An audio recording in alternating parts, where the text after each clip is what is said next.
সুপ্রিয় দর্শক, সবাইকে স্বাগত জানাচ্ছি আরও একটি আপডেট নতুন তথ্যমূলক ভিডিওতে। আজকের এই ভিডিওতে জানব প্রাথমিক বিদ্যালয়ের সহকারী শিক্ষক নিয়োগ বিজ্ঞপ্তি প্রকাশিত হয়েছে তার সর্বশেষ, এবং প্রাথমিক বিদ্যালয়ের সহকারী শিক্ষক নিয়োগ বিজ্ঞপ্তিতে বেশ কিছু পরিবর্তন এসেছে। এই পরিবর্তন বিবাহিত নারীর ক্ষেত্রেও বিশেষ গুরুত্ব বহন করছে। আজকে এই ভিডিওতে বিস্তারিত তুলে ধরার চেষ্টা করব। প্রাথমিকে শিক্ষক নিয়োগে নারী প্রার্থীর জন্য নতুন নিয়ম। সম্পূর্ণ ভিডিও জুড়ে সঙ্গেই থাকবেন এবং চ্যানেলটিকে সাবস্ক্রাইব করবেন আপডেট ভিডিওগুলি পেতে। দেশের 6টি বিভাগের জন্য সরকারি প্রাথমিক বিদ্যালয়ের সহকারী শিক্ষক নিয়োগের বিজ্ঞপ্তি প্রকাশ করেছে প্রাথমিক ও গণশিক্ষা মন্ত্রণালয়।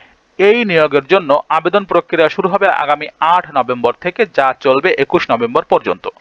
বৃহস্পতিবার প্রথম ধাপে 6 বিভাগের 10,219টি পদে শিক্ষক নিয়োগে বিজ্ঞপ্তি প্রকাশ করা হয়েছে। এই বিজ্ঞপ্তিতে 20টি শর্তাবলী যুক্ত করা হয়েছে।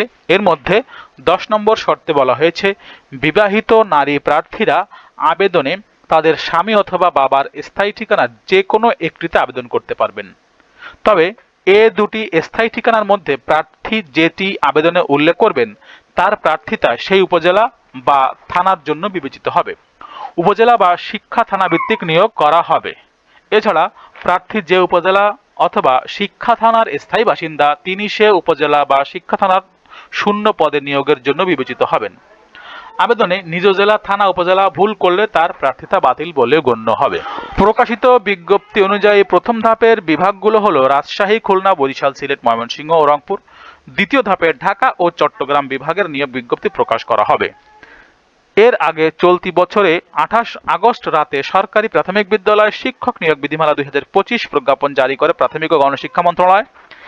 3 দিন পর 31 আগস্ট গঠিত হয় 8 সদস্যের কেন্দ্রীয় প্রাথমিক বিদ্যালয় শিক্ষক নিয়োগ কমিটি। এই কমিটির চেয়ারম্যান প্রাথমিক শিক্ষা অধিদপ্তরের মহাপরিচালক ও সদস্য সচিব অধিদপ্তরের পরিচালক। এছাড়া প্রাথমিক ও গণশিক্ষা মন্ত্রণালয়, জনপ্রশাসন মন্ত্রণালয়, উপানুষ্ঠানিক শিক্ষা ব্যুরো ও সরকারি কর্ম কমিশনের প্রতিনিধিরা রয়েছেন কমিটিতে। পরে 2 নভেম্বর সংশোধিত সরকারি প্রাথমিক বিদ্যালয় শিক্ষক নিয়োগ বিধিমালা 2025 প্রকাশ করা হয়। এতে নতুন সৃষ্টি করা সঙ্গীত ও শরীরচর্চা শিক্ষক পদ বাদ দেওয়া হয়। এ দুটি পদ বাদ দেওয়ার পাশাপাশি বিধিমালায় কিছু শব্দগত পরিবর্তন আনা হয়। প্রিয় দর্শক, আপনারা দেখতে পেলেন শরীরচর্চা শিক্ষক এবং সঙ্গীত শিক্ষক যে পদগুলি যোগ করার কথা ছিল সেগুলি কিন্তু প্রাথমিকের সহকারী শিক্ষকের পদ থেকে বাদ দেওয়া হয়েছে, এবং বিবাহিত নারীদের জন্য তাদের আবেদনের স্থায়ী ঠিকানার ক্ষেত্রে কিছু পরিবর্তন বা শর্ত জুড়ে দেওয়া হয়েছে।